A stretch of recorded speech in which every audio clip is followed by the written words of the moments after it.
जय हिंद प्यारे बच्चों, नमस्कार। मैं Udayveer Singh, chemistry lecturer, GSSS Hodal, जिला पलवल, आपका स्वागत करता हूं। पीरियडिक क्लासिफिकेशन ऑफ एलिमेंट, तत्वों का आवर्ती वर्गीकरण यूनिट में, जो 10th क्लास का है यूनिट नंबर 5 और 11th क्लास का है यूनिट नंबर 3। प्यारे बच्चों, पीरियडिक क्लासिफिकेशन सिर्फ 11th और 12th में ही 11th और 12th में ही नहीं, 10th क्लास में भी, और इन तीनों क्लासेस के लिए एक इंपॉर्टेंट यूनिट है। आज हम पीरियडिक क्लासिफिकेशन के दो मेन टॉपिक्स को पढ़ने वाले हैं, जो सबसे इंपॉर्टेंट टॉपिक है मॉडर्न पीरियडिक टेबल, जिसे हम कहते हैं आधुनिक आवर्त सारणी। तो एक हम पढ़ेंगे आधुनिक आवर्त सारणी के बारे में, और एक हम पढ़ेंगे periodicity and properties. Periodicity and properties में हम शामिल करेंगे उन प्रॉपर्टीज को जो हमारी 10th क्लास के अंदर है और जो 11th क्लास के अंदर है। सारा की सारा पीरियडिक टेबल, जितनी भी हमारे टॉपिक्स इसमें रहेंगे, वो 12th क्लास के अंदर हमारे दो यूनिट्स हैं, पी ब्लॉक एलिमेंट्स और D and F block element, उन दोनों में कंप्लीटली यूज होंगे। और इसके अलावा 11th क्लास का एस ब्लॉक, पी ब्लॉक और हाइड्रोजन, उनमें यूज होंगे। तो प्यारे बच्चों, सबसे पहले समझते हैं आधुनिक आवर्त सारणी। आधुनिक आवर्त सारणी को नील बोर ने बनाया था और हेनरी मोजले ने दिया था आधुनिक आवर्त नियम। क्या कहता था? The properties of elements are the periodic function of their atomic number. Properties of elements, तत्वों के गुण उनके परमाणु क्रमांक के आवर्ती फलन होते हैं। The properties of element are periodic function. Periodic function का मतलब होता है जो रिपीट होते हैं। Periodic function of their atomic number. जो आधुनिक आवर्त सारणी है उसमें, जो आधुनिक आवर्त सारणी है उसमें 7 पीरियड्स हैं, 7 आवर्त, जो हॉरिजॉन्टल रोज है, इस तरह से पड़ी हुई लाइनें। 18 समूह हैं जिन्हें हम ग्रुप कहते हैं, और 4 ब्लॉक हैं। जो 4 ब्लॉक है हमारे वो है एस, पी, बी और एफ। जब हम आवर्त सारणी को देखते हैं तो चाहे तो आप उस पूरी आवर्त सारणी को 7 आवर्त कहो, चाहे 18 ग्रुप कहो या 4 ब्लॉक कहो, सारे के सारे ऑटोमेटिक कवर होते हैं, एक को कवर करने के बाद बाकी के ग्रुप। ऐसा नहीं है कि हमें P, S, P, D, F अलग से करना है, 18 ग्रुप अलग से करने हैं, आवर्त अलग से करने नहीं। अगर आपने 7 आवर्त पढ़ लिए तो इसका मतलब पूरी पीरियडिक टेबल है। अगर आपने 18 ग्रुप समझ लिए तो इसका मतलब भी पूरी पीरियडिक टेबल है, और अगर आपने 4 ब्लॉक समझ लिए तो इसका मतलब भी पूरी पीरियडिक टेबल। तो प्यारे बच्चों, सबसे पहले हम पीरियडिक टेबल को समझेंगे कि पीरियडिक टेबल क्या है और कैसे ये फ्रेम होती है। पीरियडिक टेबल में आगे 2 ग्रुप हैं, ग्रुप नंबर 1 और ग्रुप नंबर 2। दोनों ग्रुप एस ब्लॉक के हैं। यहाँ ये आवर्त 1 से शुरू होते हैं, 2, 3, 4, 5 और 7। 1, 2, 3, 4, 5, 6 और 7। ये है हमारा ग्रुप, ये आवर्त है इधर, और ये है समूह जिन्हें हम ग्रुप कहते हैं। ये 1 और ये 2। इसके अंदर hydrogen, lithium, beryllium, sodium, potassium, rubidium, caesium और फ्रेंसियम रखे गए हैं। इसके अंदर beryllium, magnesium, calcium, strontium, barium और रेडियम रखे गए हैं। प्यारे बच्चों, में सारे एलिमेंट्स के नाम नहीं लिखूंगा, बस ये समझा रहा हूँ कि पीरियडिक टेबल के ग्रुप नंबर 1 और ग्रुप 2 है, समूह 1, समूह 2। ये एस ब्लॉक है और इसी में ये 7वां आवर्त है, 1, 2, 3, 4, 5, 6, 7। इसको हम S block element, S block elements कहते हैं। इन एस ब्लॉक एलिमेंट्स का जो ग्रुप 1 है, इसमें इलेक्ट्रॉन 1 होता है लास्ट सेल में, और ग्रुप 2 में 2 होता है। ये मैं इलेक्ट्रॉन का जिक्र क्यों कर रहा हूँ? क्योंकि जब हम प्रॉपर्टीज पढ़ेंगे तो पहली प्रॉपर्टी हम पढ़ेंगे संयोजकता, वैलेंसी। वो इन इलेक्ट्रॉन से ही डिसाइड होती है।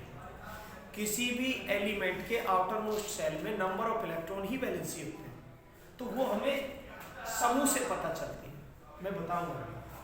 उसके बाद यहाँ पीछे 6 ग्रुप हैं, 13 से लेकर 18 तक, और वो है पी ब्लॉक 13, 14, 15, 16 और 18, 13 to 18।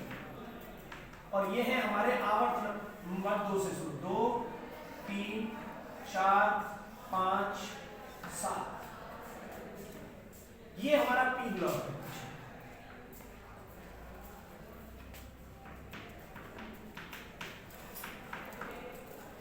इन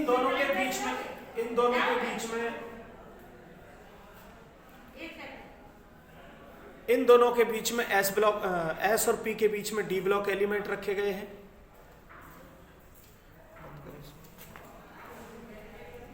तो ये आवर्त सारणी के एस ब्लॉक आगे, पी ब्लॉक पीछे, डी ब्लॉक बीच में और एफ ब्लॉक नीचे, ये 4 ब्लॉक हैं आवर्त सारणी के। इन 4 ब्लॉक्स के अंदर ग्रुप्स ऊपर से नीचे हैं, पीरियड लेफ्ट टू राइट हैं, एस में 2 ग्रुप हैं, पी में 6 ग्रुप हैं, डी में 10 ग्रुप हैं। एफ ब्लॉक के सारे की सारे एलिमेंट रखे गए हैं ग्रुप नंबर 4 में। ग्रुप नंबर 4, ग्रुप नंबर 3 यहाँ है, 4, 5, 6, इस तरह से 12 तक है। तो इस तरह से हम पीरियडिक टेबल को समझ लेते हैं। जो हमारा आवर्त नंबर 1 है, पीरियड नंबर 1, उसमें 2 एलिमेंट हैं। पीरियड नंबर 2 में 8 एलिमेंट हैं। पीरियड नंबर 3 में 8 एलिमेंट हैं। पीरियड नंबर 4 में 18 है। पीरियड नंबर 5 में 18 है। पीरियड नंबर 6 में 32 and the period number 7 have the 32 elements. तो इस तरह से ये एलिमेंट रखे गए हैं पीरियड्स में, जिनमें 2 एलिमेंट है वो वेरी शॉर्ट, अति लघु नाम है उसका, वेरी शॉर्ट पीरियड। जिसमें 8 है वो शॉर्ट, 8 शॉर्ट, ये लॉन्ग है 18 वाले, और 32 वाले वेरी लॉन्ग। तो ये इनके नाम है। कई बार आपको पूछ लिया जाता है पीरियड नंबर 4 में कितने एलिमेंट है, तो पीरियड नंबर 4 में एलिमेंट है 18 और उसका नाम है लॉन्ग पीरियड, दीर्घ आवर्त। और जिसमें 32 होते हैं वो अति दीर्घ, वेरी लॉन्ग। तो इस तरह से हम पीरियडिक टेबल की बेसिक नॉलेज को समझ लेंगे। ये आधुनिक आवर्त सारणी है। S block, P block, D block, F block, ये तो ब्लॉक हो गए। ग्रुप पीरियड 1, 2, 3, 4, 5, 6, 7, ये पीरियड हो गए ग्रुप 1, 2, 3, 2, 12, 13, 18, ये आपके पीरियडिक टेबल के हो गए ग्रुप्स। तो इस तरह से हम पीरियडिक टेबल के बारे में जानकारी रखेंगे। प्यारे बच्चों, अब हमारा सेकेंड टॉपिक है जो गुण है उनमें पीरियडिसिटी। हम तत्वों के गुणों का अध्ययन कैसे करते हैं। तो सबसे पहला जो हम गुण अध्ययन करेंगे वो है संयोजकता, वैलेंसी। आउटर मोस्ट सेल में इलेक्ट्रॉन की जो संख्या है वो वैलेंसी को निर्धारित करती है, और इसी वैलेंसी की वजह से कोई भी एलिमेंट रिएक्शन करता है। वैलेंसी किसी भी ग्रुप में, ग्रुप ऊपर से नीचे, valency remain same in a group, ऊपर से नीचे किसी भी ग्रुप में सेम रहती है ग्रुप के अंदर। और पीरियड के अंदर, आवर्त में, ये पहले 1, 2, 4 बढ़ती है, ऐसे इसका सीक्वेंस ये होता है 1, 2, 3, 4, 3, 2, 1, 0, 1, 2, 3, 4, 3, 2, 1, 0। This is the order of valency in a period. अब 1 किसकी है, 2 किसकी है, 3 किसकी है, 4 किसकी है, इसको समझना है बस। ये इलेक्ट्रॉन की संख्या होती है आउटरमोस्ट सेल में। तो समझिए, जो हमारा ग्रुप नंबर 1 है उस पूरे ग्रुप नंबर 1 की वैलेंसी 1, ऊपर से नीचे सेम रहेगी। इसकी भी 1 है, इसकी भी 1 है।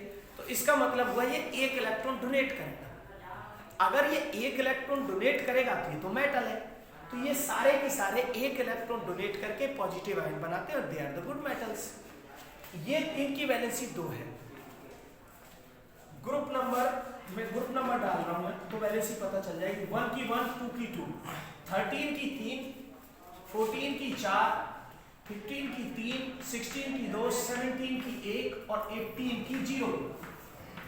प्यारे बच्चों 18 ग्रुप एलिमेंट की जो वैलेंसी है वो 0 होती है, तो 18 ग्रुप को हम 0 ग्रुप एलिमेंट भी कहते हैं, ये शून्य समूह। दोबारा से समझेंगे, valency remain same in a group from top to bottom. ऊपर से नीचे जाने पर वैलेंसी को कोई फर्क नहीं पड़ता, वो सेम रहती है, क्योंकि ग्रुप के अंदर नंबर ऑफ इलेक्ट्रॉन सेम रहते हैं। लेकिन लेफ्ट टू राइट जाने पर नंबर ऑफ इलेक्ट्रॉन्स बढ़ते चले जाते हैं। आउटरमोस्ट शेल में 8 तक बढ़ते हैं, 1 2 3 4 5 6 7 8। तो जिनके 1 होती है उनकी वैलेंसी 1, जिनके इलेक्ट्रॉन 2 होते हैं उनकी valency 2। The number of electron 3, then valency 3। If the number of electrons are 4, जैसे हमारा एक 14 ग्रुप है कार्बन फैमिली, इन सभी के ऊपर से नीचे वैलेंस साइड में कितने इलेक्ट्रॉन होंगे? 4, तो इनकी वैलेंसी 4। नाइट्रोजन फैमिली के नंबर ऑफ, जैसे नाइट्रोजन का 7 एटॉमिक नंबर होता है, 2 और 5 कॉन्फ़िगरेशन है, तो जिनके आउटरमोस्ट शेल में 5 इलेक्ट्रॉन होते हैं वो तो नॉन मेटल्स हैं, और वो 3 इलेक्ट्रॉन एक्सेप्ट करेंगे, तो उनकी वैलेंसी होगी 3। इसी तरह ऑक्सीजन फैमिली के, ऑक्सीजन का एटॉमिक नंबर 8, इलेक्ट्रॉनिक कॉन्फ़िगरेशन 2 और 6, and they have the tendency to accept 2 electron. ये 2 इलेक्ट्रॉन लेकर नेगेटिव आयन बनाते हैं, तो इनकी वैलेंसी 2।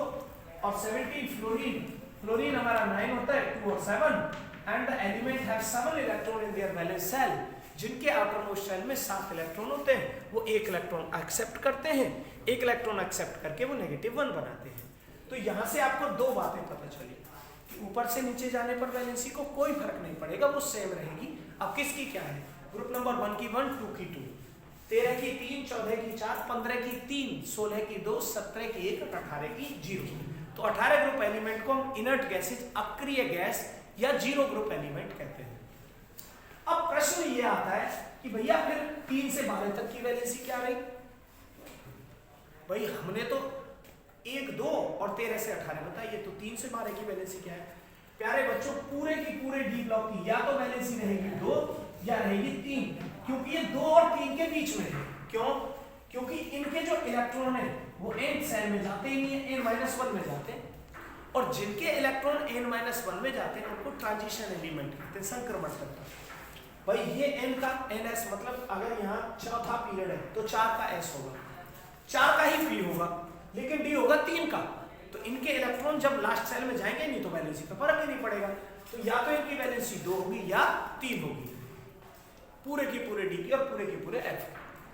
तो ये हमारा पहला जो प्रॉपर्टी है वैलेंसी, हम इसको इस तरह से समझेंगे। तो प्यारे बच्चों वैलेंसी से डिसाइड होते हैं आयन और उनके कंपाउंड। अब बात करते हैं हम दूसरे गुण की। दूसरा बहुत इंपॉर्टेंट गुण है हमारा, सेकंड प्रॉपर्टी, वो है परमाणु का साइज, परमाणु आकार। और परमाणु आकार को हम एटॉमिक रेडियस या त्रिज्या भी कह सकते हैं, रेडियस। ऊपर से नीचे जाने पर when we come across a group from top to bottom, मैं यहां एग्जांपल देके बताता हूं। लिथियम है हमारा, लिथियम 2 और 1 3 है, 2 सेल है इसमें। लिथियम के बाद सोडियम है, सोडियम में 2 8 1 3 सेल है। सोडियम के बाद पोटेशियम 2 8 8 1, नंबर ऑफ सेल 4। तो when we come across a group from top to bottom, जब हम किसी समूह में ऊपर से नीचे आते हैं, नंबर ऑफ सेल्स बढ़ते चले जाते हैं, तो परमाणु का साइज बढ़ता चला जाता है किसी भी ग्रुप के अंदर। लेकिन जब हम एक पीरियड में लेफ्ट टू राइट जाते हैं तो number of shell remain same, क्योंकि सेल की संख्या आवर्त के बराबर होती है। जिस पीरियड में एलिमेंट है उसमें उतनी सेल होती है। जैसे ये तीसरा पीरियड है तो यहां से और यहां तक सभी एलिमेंट के कितने सेल होंगे? 3। अगर ये 5वां पीरियड है तो सभी एलिमेंट की कितनी सेल होंगी? 5। The number of period is equal to number of shell. ये बिल्कुल आप याद रखें, number of period is equal to number of shell, ठीक है।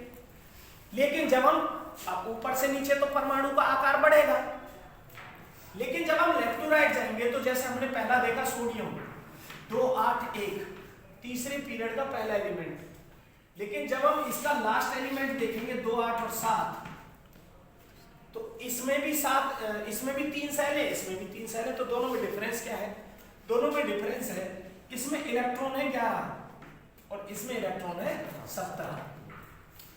जैसे जैसे चार्ज बढ़ता है तो न्यूक्लियस के अंदर होते हैं प्रोटॉन, 11 प्रोटॉन होंगे और बाहर 11 इलेक्ट्रॉन होंगे। तो इनके बीच का एक फोर्स ऑफ अट्रैक्शन होता है जिसके कारण ये आपस में बने रहते हैं। तो यहाँ 11-11 का फोर्स होगा या 17-17 का फोर्स होगा। और according to coulombic law F is equal to K Q1 Q2 upon R square. अगर Q1 Q2 पढ़ेंगे तो फोर्स बढ़ेगा, फोर्स बढ़ेगा तो रेडियस घट जाएगी। तो when we come across a group from top to bottom, the atomic radius increase because number of cells increase। ऊपर से नीचे जाने पर परमाणु का आकार बढ़ेगा क्योंकि कोषों की संख्या बढ़ेगी। लेकिन जब हम किसी आवर्त में पीरियड में लेफ्ट टू राइट जाएंगे, the number of shell remain same, कक्ष की संख्या सेम रहेगी, but the charge increase regularly, लेकिन चार्ज बढ़ेगा।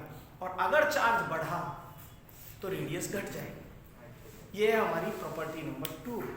प्यारे बच्चों, इसके अलावा लेंथेनाइड कॉन्ट्रैक्शन होता है, स्क्रीनिंग इफेक्ट होता है, वो बाद की बातें हैं, मैं बाद में डिस्कस करूंगा।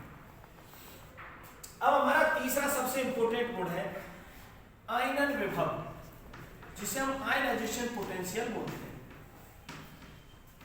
क्या है आयनन विभव? आईपी या आईईबी हम इसे कहते हैं। ये है जब किसी भी एटम की, जैसे ये हमारा सोडियम है, इसकी ये थर्ड सेल है, ये वाली थर्ड सेल, तो इसकी आउटर मोस्ट सेल से एक इलेक्ट्रॉन निकालने के लिए जो एनर्जी दी जाती है, the energy given to remove one electron from the outermost shell, अंतिम कक्ष से एक इलेक्ट्रॉन निकालने के लिए जो एनर्जी देनी पड़ती है। भैया कोई मन में प्रश्न आए किसी बच्चे के, जी हम इलेक्ट्रॉन क्यों निकालेंगे एटम से, हमें क्या जरूरत है? भैया उससे कैटायन तो बनाना है आपको, धनायन। जब तक इलेक्ट्रॉन नहीं निकालेंगे जब तक कैटायन नहीं बनेगा, और जब तक कैटायन नहीं बनेगा जब तक कोई दूसरा इलेक्ट्रॉन लेगा नहीं, और लेगा नहीं तो कंपाउंड नहीं बनेंगे। क्योंकि रिएक्शन का मतलब होता है इलेक्ट्रॉन देना या लेना, तो इलेक्ट्रॉन या तो निकालना पड़ेगा या जोड़ना पड़ेगा।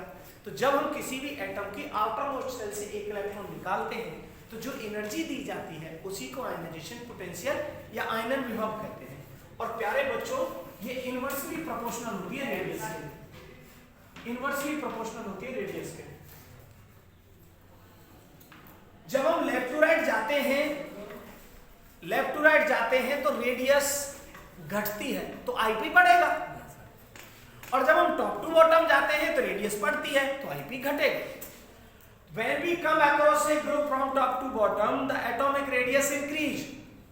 If the atomic radius increase, then ionization potential decrease.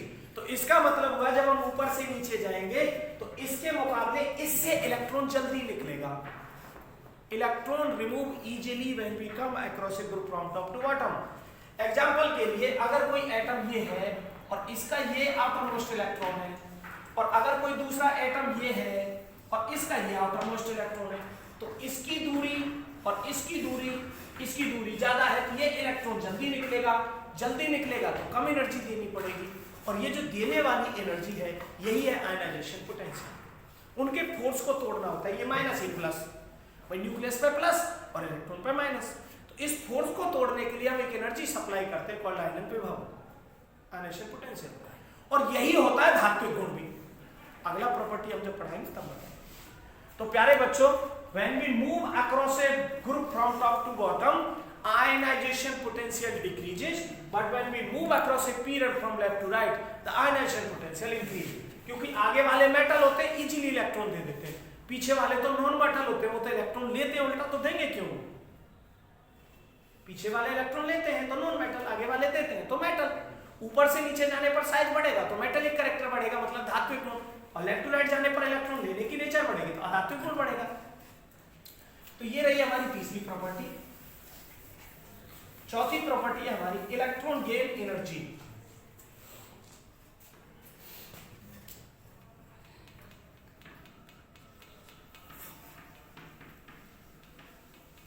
Electron gain energy. प्यारे बच्चों, इलेक्ट्रॉन गेन एनर्जी क्या है? जैसे हम मेटल से इलेक्ट्रॉन ले रहे थे, निकाल रहे थे, तो एनर्जी देनी पड़ रही थी, उसी तरह नॉन मेटल्स में अगर इलेक्ट्रॉन ऐड किया जाएगा तो एनर्जी निकलेगी। जैसे ये नॉन मेटल है फ्लोरीन, तो फ्लोरीन में एक इलेक्ट्रॉन ऐड होगा तो बनेगा F नेगेटिव आयन, इस F नेगेटिव आयन को जब हम बनाएंगे तो एक एनर्जी निकलेगी। जब किसी भी नॉन मेटल के आउटर मोस्ट शेल में एक इलेक्ट्रॉन ऐड किया जाता है तो जो एनर्जी निकलती है उसी को कहते हैं इलेक्ट्रॉन गेन एनर्जी। तो इलेक्ट्रॉन गेन एनर्जी भी आयनाइजेशन पोटेंशियल की तरह ही होती है, बस उल्टी है। यहां इलेक्ट्रॉन निकलता है, एनर्जी देनी पड़ती है, या एनर्जी निकलती है, इलेक्ट्रॉन देना पड़ता है। अपोजिट है तो इनका ऑर्डर सेम रहेगा क्योंकि दोनों ही अपोजिट है। यहां तो हम इलेक्ट्रॉन निकाल रहे हैं, एनर्जी दे रहे हैं, इधर हम इलेक्ट्रॉन दे रहे हैं, एनर्जी निकाल रहे हैं, ऑर्डर सेम रहेगा। टॉप टू बॉटम डिक्रीज और लेफ्ट टू राइट इंक्रीज। ठीक है। और अब हमारा सबसे अंत में धात्विक गुण, मेटेलिक कैरेक्टर और अधात्विक गुण। प्यारे बच्चों, मेटेलिक कैरेक्टर का मतलब होता है tendency to donate electron, electron देने की आदत, बिहेवियर, उसको मेटल्स कहते हैं। तो प्यारे बच्चों, ये डिपेंड करेगा आयनाइजेशन पोटेंशियल पर या एटॉमिक साइज पर। जो जितनी जल्दी इलेक्ट्रॉन देगा वो उतना अच्छा मेटल। तो when we come across a group from top to bottom, atomic size increase and the distance of electron from the outermost shell is from the nucleus is increase. जब हम ऊपर से नीचे जाएंगे तो कक्षों की संख्या बढ़ेगी तो परमाणु का आकार बढ़ेगा, आकार बढ़ेगा तो जो बाहरी इलेक्ट्रॉन है उसकी न्यूक्लियस से दूरी बढ़ेगी तो फोर्स कमजोर होंगे, इलेक्ट्रॉन कैन रिमूव इजीली। तो when we come across a group from top to bottom, metallic character increase. But when we move across a period from left to right, जब हम लेफ्ट टू राइट एक period में चलेंगे तो जो परमाणु का आकार है वो घटेगा, और परमाणु का आकार घटेगा तो फोर्स बढ़ेगा, तो इलेक्ट्रॉन को देना मुश्किल होगा तो धात्विक गुण घट जाएगा। तो इसीलिए आगे वाले धातु हैं और पीछे वाले अधातु हैं। इसके अपोजिट है नॉन मेटेलिक कैरेक्टर, अधात्विक गुण। अधात्विक गुण पीछे जाने पर बढ़ता है और नीचे जाने पर घटता है। किस पर डिपेंड करेगा धात्विक गुण? धात्विक गुण डिपेंड करेगा साइज पर। साइज बढ़ेगा तो धात्विक गुण बढ़ेगा। अधात्विक गुण किस पर डिपेंड करता है? इलेक्ट्रॉन लेने की आदत पर। तो पीछे जाएंगे तो इलेक्ट्रॉन लेने की आदत बढ़ेगी तो अधात्विक गुण बढ़ेगा। और लास्ट का बेटा हमारा एक गुण रह जाता है इलेक्ट्रॉन नेगेटिविटी या इलेक्ट्रॉन ऋणता। और इसके बाद हमारा एक टॉपिक हो जाएगा खत्म, इलेक्ट्रॉन ऋणता। इलेक्ट्रोनेगेटिविटी कहते हैं इसको इंग्लिश में। इलेक्ट्रोनेगेटिविटी क्या है? जैसे एग्जांपल के लिए हमने एक कंपाउंड बनाया, यौगिक बनाया, दो एटम को मिलाकर, जैसे HCl, इसके 7 इलेक्ट्रॉन थे और इसका एक था, इसने ले लिया, इसने ले लिया। अब जब बॉन्ड बनता है तो बॉन्ड के 2 इलेक्ट्रॉन होते हैं, एक सहसंयोजक बॉन्ड के। वो दो जो इलेक्ट्रॉन है वो दोनों एटम्स के बीच में रखे रहते हैं। जैसे HCl में ये दोनों इलेक्ट्रॉन बीच में ना होकर Cl के नजदीक खिसक गए, इलेक्ट्रॉन माइनस के हैं। तो जिस उस बॉन्ड के अंदर जो 2 एटम है उनमें जिसका न्यूक्लियस हैवी होगा, हैवी मतलब ज्यादा प्रोटॉन वाला, और वो नजदीक होगा, वो इलेक्ट्रॉन को अपनी तरफ खींच लेगा। This power to attract the shared pair of a covalent bond called electronegativity. और ये डिपेंड करती है साइज पर। जितना साइज छोटा उतना ज्यादा खींचेगा, या जितने, तो ये इसकी ज्यादा होती है क्लोरीन की, इस पर पार्शियल नेगेटिव और इस पर पार्शियल पॉजिटिव चल रहा है। और प्यारे बच्चों यही है इलेक्ट्रोनेगेटिविटी। ऑर्डर क्या है? अब आगे वालों का तो साइज बड़ा है और आगे वाले तो मेटल है। मेटल इलेक्ट्रॉन में धक्का मारते हैं, नॉन मेटल खींचते हैं, तो पीछे जाने पर इलेक्ट्रोनेगेटिविटी बढ़ेगी और नीचे जाने पर घटेगी। तो electronegativity left to right increase, left to right period में चलते हैं, और top to bottom decrease group में। पूरी पीरियडिक टेबल में सबसे मोस्ट इलेक्ट्रोनेगेटिव एलिमेंट कौन है? Fluorine. Fluorine is the highest electronegative element of the periodic table. तो प्यारे बच्चों, ये रहा आपका तत्वों का आवर्ती वर्गीकरण और पीरियड क्लासिफिकेशन ऑफ एलिमेंट। इसके में कुछ क्वेश्चंस आपको 10th की क्लास से, कुछ 11th क्लास से बताता हूं। जैसे पहला क्वेश्चन है 10th क्लास का, आवर्त सारणी में बाईं से दाईं ओर जाने पर प्रवृत्तियों में कौन सा कथन असत्य है?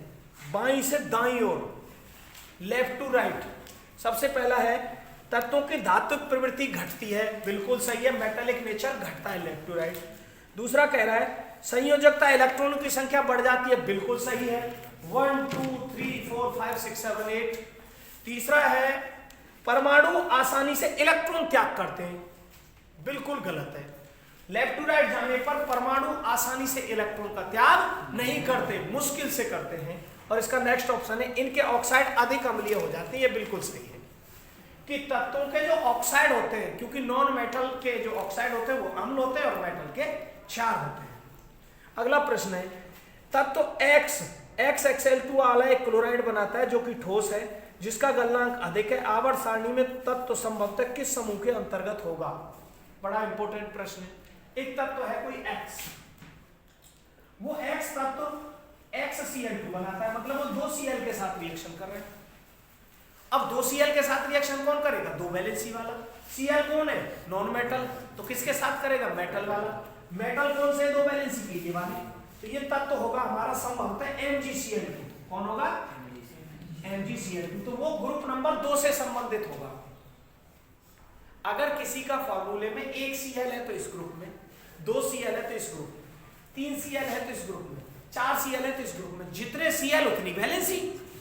1 2 3 4 3 2 1 0। ठीक है, तो तत्व हमारा दूसरे समूह से MgCl2। अच्छा, उसमें एक बात और भी कह रहा है कि वो ठोस है, और ठोस कौन होते हैं? आयनिक यौगिक। और आयन किसके बीच में बनते हैं? धातु और अधातु के बीच में। तो Cl तो अधातु है, तो धातु का ग्रुप कौन सा है? 2 वैलेंसी वाला, 2। अगर वो कहता कि फॉर्मूला XCl है तो ग्रुप 1 से होता है। ठीक है, अगला प्रश्न, किस तत्व में 2 कोष हैं तथा दोनों इलेक्ट्रॉन से पूरित हैं? 2 कोष किसमें होंगे? आवर्त 2 के एलिमेंट में, और पूरित किसमें होंगे? लास्ट वाले नियॉन में। तो तत्व होगा नियॉन, उसमें 2 ही कट। आवर्त 2 के तत्व में 2 कोष होते हैं, कोषों की संख्या आवर्त की संख्या के बराबर होती है, और पूरित हमेशा होंगे लास्ट वाले। ठीक है भैया, ये ध्यान रखना। इलेक्ट्रॉनिक विन्यास 282 है, किस तत्व का इलेक्ट्रॉनिक विन्यास 282 है? गिनते चले जाओ, 1 2, ये पहली सेल पूरी होगी, 1 2 3 4 5 6 7 8 हो गए, और 1 2 282 किसके? मैग्नीशियम है। ये बिल्कुल 9th का क्वेश्चन है। कुल 3 कोष है तथा संयोजकता कोष में 4 इलेक्ट्रॉन है। कुल 3 कोष है, तो 3 कोष का मतलब कौन से कक्ष में आ जाओ? तीसरे आवर्त में। और संयोजकता में 4 इलेक्ट्रॉन कह रहा है, तो 4 कौन से में होंगे? 14 ग्रुप में। तो सिलिकॉन है सर। वो प्रश्न को थोड़ा सा गंभीरता से पढ़ेंगे तो हमें ये समझ आ जाएगा। वो कह रहा है 3 कोष है, तो 3 कोष होते हैं तीसरे आवर्त में, और संयोजकता इलेक्ट्रॉन 4 है, तो पहले वाले में 1 होता है, दूसरे वाले में 2 होता है, 13 में 3 होता है, 14 में 4 होता है। तो कार्बन वाले में कहता तो कार्बन के भी 4 होते हैं, लेकिन कार्बन में कोष कितने? 2। वो कह रहा है 3 कोष है और 4 इलेक्ट्रॉन, तो सिलिकॉन होगा। ये आपका अगला प्रश्न है। कुल 2 कोष है तथा संयोजकता कोष में 3 इलेक्ट्रॉन है। 2 कोष तो ये वाला है, और संयोजकता कोष में 3 इलेक्ट्रॉन है, ये वाला है, और ये वाला कौन है? बोरॉन। कोष 2 इलेक्ट्रॉन 3, तो 2 कोष मतलब दूसरे आवर्त में जाओ, 3 इलेक्ट्रॉन मतलब 1 2 और 3, तो बोरॉन है। अगला प्रश्न, दूसरे कोष में पहले कोष से दुगने इलेक्ट्रॉन है, सेकंड में पहले से दुगने इलेक्ट्रॉन है। पहले में कितने? 2, दूसरे में कितने? 4। बस 4 किसके होंगे? कार्बन।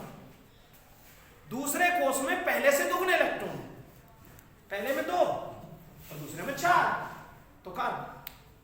ठीक है, आवर्त सारणी में बोरॉन के स्तंभ के सभी तत्वों के गुणधर्म समान है। बोरॉन ये वाला है। बोरॉन के बाद एल्यूमिनियम, गैलियम, इंडियम और थेलियम, ये इनकी संयोजकता 3 है। एक स्तंभ के सभी तत्वों के गुणधर्म समान होते हैं क्योंकि उनकी संयोजकता समान होती है। अगला प्रश्न है जी, आवर्त सारणी में फ्लोरीन के स्तंभ में सभी तत्वों में कौन से गुणधर्म समान है? फ्लोरीन सभी की संयोजकता 1 है, सभी के ऑक्साइड अम्लीय होते हैं, ऊपर से नीचे जाने पर इलेक्ट्रोनेगेटिविटी समान नहीं है, घटती है, सभी अधातु हैं एक को छोड़कर एस्टेटीन को, सभी के सभी डाई एटॉमिक गैसेज हैं जैसे fluorine F2, chlorine Cl2, Br2 और I2, ये सारे सारे कौन है? अधातु हैं, एक संयोजकता वाले, इनके गुणधर्म समान है। एक तत्व का इलेक्ट्रॉनिक विन्यास 287 है। 287 किसका होता है जी? 287 क्लोरीन। तीन भाई 287, सबसे पहले लिखो 287, 287। तो कक्ष कितने उसमें? 3, 7 इलेक्ट्रॉन है, गिनते जाओ। तीसरे में 1 2 3 4 5 6 7, ये है जी, इस जगह आएगा क्लोरीन है जी। वो अभी कह रहा है इसमें इस तत्व की परमाणु संख्या क्या है? 17 एटॉमिक नंबर। कह रहा है निम्न में से किस तत्व के साथ इसकी रासायनिक समानता होगी? परमाणु कोष्ठक में दी गई है। ये किस तत्व के साथ समान होगा? नाइट्रोजन के साथ, फ्लोरीन के साथ, फास्फोरस के साथ, आर्गन के साथ। तो सुनो जी, नाइट्रोजन 15 ग्रुप का है, समान नहीं होगा। फ्लोरीन इसी के ग्रुप का है, समान होगा। आर्गन 18 ग्रुप का है, समान नहीं होगा। तो इसकी समानता फ्लोरीन के साथ है। इसके बाद बेटा इसमें समूह 16 और समूह 17 के कुछ तत्व दे रखे हैं, इनके गुण पहचानने हैं। आप सारे प्रश्न सॉल्व कर लेंगे, इसी से हो जाएंगे। तो प्यारे बच्चों, ये था आपका तत्वों के आवर्ती वर्गीकरण के बारे में। इसमें हमने 2 चीजें पढ़ी, आधुनिक आवर्त सारणी, उसके सारे के सारे हमने ब्लॉक पढ़े, SPDF, सारे के सारे आवर्त पढ़े, 1 2 3 4 5 6 7, सारे के सारे हमने ग्रुप्स के बारे में जाना और बहुत सारे गुण धर्मों के बारे में हमने जानकारी दी, जिसमें मुख्यतः हमने ये 6 स्टडी कराए थे। संयोजकता, परमाणु आकार, आयनन विभव, इलेक्ट्रॉन गेन एंथैल्पी, धात्विक गुण और अधात्विक गुण, इलेक्ट्रॉन ऋण। तो इस तरह से आपका ये चैप्टर होता है खत्म। So thank you and have a good day.